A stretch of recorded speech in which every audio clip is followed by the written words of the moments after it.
Hello friends, আসসালামু আলাইকুম। Welcome back to my channel day lifestyle with Salma. আশা করি তোমরা সবাই সুস্থ আছো, আর আলহামদুলিল্লাহ আমরাও সবাই ভালো আছি। তো আজকে চলে এসেছি তোমাদের জন্য আরও একটি নতুন ভিডিও নিয়ে। আর দেখতেই পাচ্ছ, এটা রাস্তা থেকে আমি ব্লগটা স্টার্ট করছি, তার মানে বুঝতেই পেরেছো আমরা কোথাও একটা যাচ্ছি আর কি। তো কোথায় যাচ্ছি তো প্রথমে তোমরা হাইলাইট দেখে বুঝতে পেরেছো, কোনো একটা তো ভালো মানে খাওয়া দাওয়া আছে এমন কোনো ফাংশনে যাচ্ছি। তো চলো আজকের ব্লগটা তোমরা কন্টিনিউ দেখতে থাকো, স্কিপ না করে। তো গাড়িতেই দেখো আমি, সোনা, রঞ্জু, আর সামনে ছিল ফয়জুলদা, আর বর গাড়ি ড্রাইভ করছিল, আর ছিল রিহান। আমরা 5 জন মিলে বেরিয়ে পড়েছি। কোথায় বলো তো? আজকে একটা ফ্রেন্ডের বিয়েতে, তাই জন্যই আমরা সবাই এত রেডি হয়ে সকাল সকাল বেরিয়ে পড়েছি। আর এই যে আজকে আমি এই হোয়াইট কালারের চুড়িটা পরেছিলাম, যেটা খুবই সুন্দর লাগছিল আমার আর কি। তো চলো আজকে আমাদের সঙ্গে তোমরাও চলো। আসামের মানে বিয়েবাড়ি না, আমরা আসলে রিসেপশানে যাচ্ছিলাম ওদের বিয়েবাড়ির। তার আগের দিন রাত্রে ছিল, তো আমরা তো বিয়েবাড়ি অ্যাটেন্ড করতে পারিনি। আমরা শুধু রিসেপশনের জন্য যাচ্ছি, কারণ রুম থেকে এটা অনেকটাই দূর, মানে মিনিমাম 3-3.5 ঘন্টা লেগেই যাবে আর কি। তো আমরা এখানে সকালে ব্রেকফাস্ট করে বেরিয়ে পড়েছি। দেখা যাক এখন কটার দিকে পৌঁছানো যাক। আর এদিকে যেভাবে গরম আছে, তো বাইরে রোদ দিয়েছে যেভাবে, অনেক গরম আছে। আমরা শুধু গাড়িতে আছি বলে বেঁচে যাচ্ছি আর কি।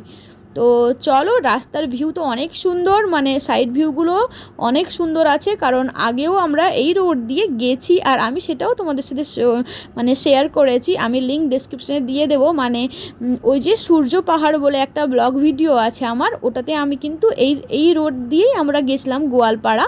তো ওখানের আমি পুরো তখনও শেয়ার করেছিলাম। এই যে নারায়ণ সেতু, অনেক বড় আর কি এই সেতুটা। তো জাস্ট ওটাই ক্রস করছিলাম। আর এই ব্রহ্মপুত্র নদী দেখে অনেক খুবই ভালো লাগে, অনেক ঠান্ডা ঠান্ডা হাওয়া দেয় কিন্তু এখানে, ভালোও লাগে আর কি। তো চলো কন্টিনিউ দেখতে থাকবে কিন্তু ব্লগটা স্কিপ না করে। আর যদি তোমাদের কোথাও আমার ব্লগটা একটু ভালো লেগে থাকবে, অবশ্যই আমার ব্লগটাকে একটা লাইক করে দেবে, তাতে আমি মোটিভেট হব আর তোমাদের জন্য আরও নতুন নতুন ভিডিও নিয়ে আসতে পারবো। আর চ্যানেলটাকে সাবস্ক্রাইব করতে ভুলবে না কিন্তু, চ্যানেলটাকে অবশ্যই একটা সাবস্ক্রাইব করে দেবে। তো চলো, এতক্ষণে বেলা 12টা বেজেই গেছে।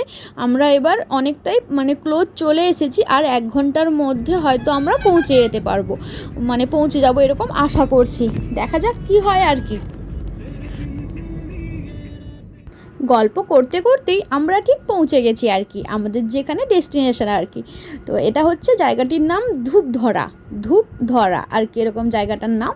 আমি তো ওই যে দূরে দেখতে পাচ্ছ ভাইটি আছে ব্লু কালারের টি শার্ট পরা, তো ভাইটিরই অনেক ক্লোজ ফ্রেন্ড। আর ওর জন্যই আমরা মানে ও ফ্রেন্ড যেহেতু এখানে আমাদের রুমে আসা যাওয়া করে, এখানে রঞ্জুদের রুমে আমাদের সবার সাথে ভালো একটা বন্ধুত্ব হয়ে গেছে, তাই জন্য ও আমাদেরকে অনেক আগে থেকে ইনভিটেশন দিয়ে রেখেছিল, তাই জন্য আমরা সবাই বেরিয়ে পড়েছি। আর এই যে এখানে ভাইটি আগে থেকেই গিফট সিলেক্ট করে রেখেছিল, আর আমরা ওটা নিয়ে এবার গাড়িটা পার্কিং করে এগোচ্ছি আর কি সামনের দিকে। জাস্ট এই যে পৌঁছে গেছি ওর বিয়ে বাড়িতে, মানে ওর বাড়িতে।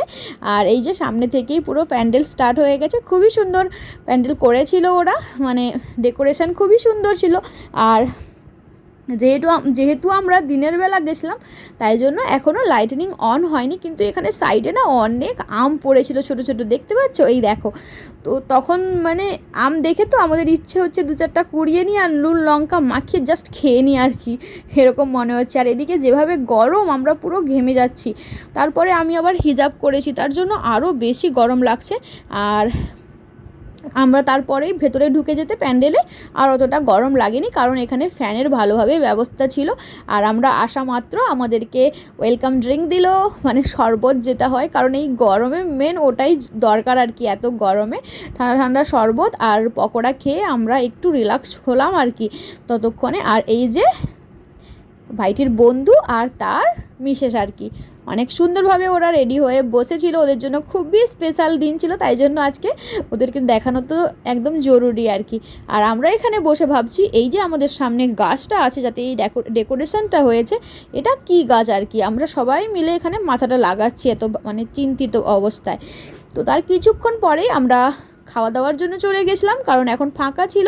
তো ভাইটি তো আছেই আমাদেরকে সবাইকে ম্যানেজ করার জন্য, তো ভাইটি আমাদেরকে নিয়ে গিয়ে মানে খাওয়ানোর জন্য বসিয়ে দিয়েছিল, কারণ আমরা আবার রিটার্ন আসবো মানে কিছুক্ষণ রেস্ট করে। তো খাওয়া দাওয়া কমপ্লিট হয়ে গেছে, আর এখন এই যে সবাই রেস্ট করছি। এখানে হাজব্যান্ড ফাইজুলদা এরা ঘুমিয়ে আছে। আর এই ক্লিপটা না সোনা বদমাশি করে কখন শ্যুট করেছে, এই দেখো সোনা বসে আছে সোফাতে, আর আমি রঞ্জু ওখানে বেডের সাইডে বসেছিলাম, ভাইটি আছে, রিহান আছে, আমরা সবাই এখানে ওদের মানে রুমে এসে কিছুক্ষণ রেস্ট করেছি। তারপরে আমরা আবার বেরিয়ে পড়েছি রুমের মানে আমাদের রুমের উদ্দেশ্যে, মানে শালাকাঠির উদ্দেশ্যে।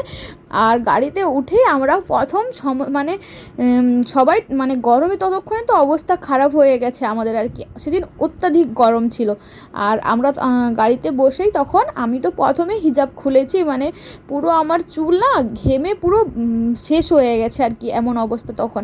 তো গাড়িতে বসে যাওয়ার পরে আমি হিজাব খুলে দিয়েছিলাম, জাস্ট ওড়না দিয়ে রেখেছিলাম মাথাতে। তো তারপরে বর তো পুরো এসি পুরো বাড়িয়ে দিয়েছিল গাড়িতে, তারপরে গিয়ে আমাদের শান্তি হলো আর কি। আর এখানে রাস্তায় আসার পথে দেখছিলাম না, দেখো পাহাড়গুলো কেটে কেটে কীভাবে ওরা মানে পাথর বের করছে, আর কিছু কিছু জায়গায় তো কেটে কেটে ওরা ঘর বানাবে, মানে এরকম ও আছে। তো অনেক সুন্দর গ্রিনারিরও ভিউ ছিল, অনেক সুন্দর সুন্দর। আমরা তো ভাবছিলাম যদি গরম না হতো আমরা নেমে ওই সুন্দর সুন্দর মানে শাল বাগান ছিল আর কি, তো আমরা ভাবছিলাম দাঁড়িয়ে ফটো তুলতে পারতাম, কিন্তু যেভাবে গরম ছিল না আমরা সবাই এতটাই টায়ার্ড হয়ে পড়েছিলাম, তখন আর কারোর ইচ্ছেই জাগেনি যে নেমে একটা ফটোও ক্লিক করি আর কি। আর এদিকে রোডের কাজ চলছে। তো কিছুক্ষণ যাওয়ার পরে আমরা প্রায় ওই যে নারায়ণ সেতু যেটা তোমাদেরকে যাওয়ার পথে দেখিয়ে গেছিলাম ওখানের ক্লোজ এসে গেছি।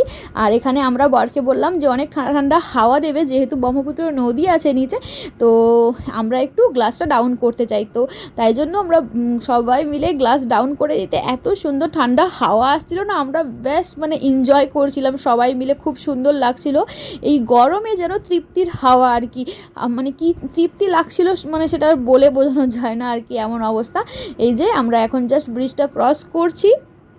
আমার তো এই ব্রিজটা খুবই সুন্দর লেগেছে, মানে সে হাওড়া ব্রিজ যেমন আছে না ওই রকম লাগে আর কি আমার এটা দিয়ে গেলে। তো চলো আজকের ব্লগটা আমি এখানেই শেষ করছি, আশা করি আবার নতুন ভিডিওতে আমাদের দেখা হবে। ততক্ষণের জন্য সবাই সুস্থ থাকো, হ্যাপি থেকো, আর আমার চ্যানেলটাকে লাইক, সাবস্ক্রাইব আর শেয়ার করতে ভুলবে না কিন্তু। Bye bye.